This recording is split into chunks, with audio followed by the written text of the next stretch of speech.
shaaha kulul oo la cabo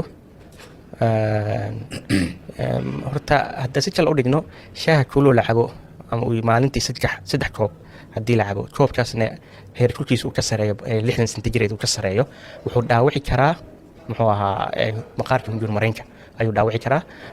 dhaawacaasna haddii uu kula laabto uu dambeyn wuxuu keeni karaa waxa loo yaqaan kansarka hunjurmareenka ku dhaca ama Soomaalidu u taqaan cuno qabadka u taqaano waayadan dambe ay Soomaalida inta badan ay arkaan dad hunjuriga uu ka xiran yahay maadaama ay waxaas ay keenaan shaahaas kulul uu keeni karo idan hadda tahay marka qof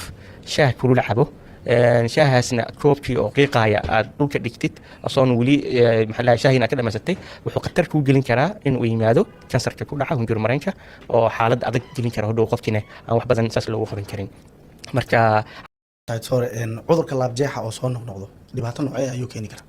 sida hadda aan kasoo sheekeynay oo shaahane culayskaas uu keenayay kuleelkiisa daran culayskaas uu keenayay cudurka laabjeexa ay Soomaalidu u taqaano ama laab qurka ama laab dilaaca ah wuxuu mar walba sababi karaa kansarka hunjurmareenka asana ku dhaca sida shaaha kulul uu sababayo kale idan cudurkaas laabjeexa mar walba ku dhacaya oo qofka ku soo laabanaya hunjurmareenka ku soo laabanaya ku soo celinayo ugu dambeyn wuxuu keenayaa kansarka hunjurmareenka ku dhaca maadaama isbedel uu ku sameynayo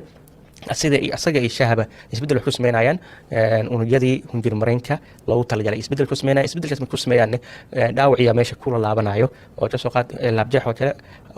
hawada kuleed ama aashitada kuleed ka soo aadi markii soo aadi ay ku soo laabto maqaarka caloosha iyo maqaarka hunjurmareenka way kala duwan yihiin oo adkeysan kartaa laakiin maqaarka hunjurmareenka waa ka jilicsan yahay markii loo fiirinayo maqaarka caloosha loo fiirinayo marka soo laabashadaas uu laabjeexa soo laabtay ay uu nabeen asan wuxuu keenayaa kansarka hunjurmareenka ku dhaca ama Soomaalidu u taqaan qabadka oo qofkan uu leeyahay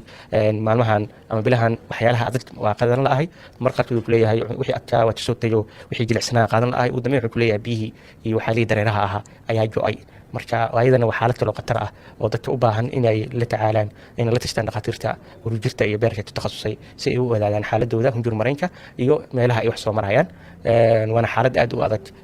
laabjeexa hadduu kula laabto hunjurmareenka uu kula laabto xaaladaas ay kula laabto waxa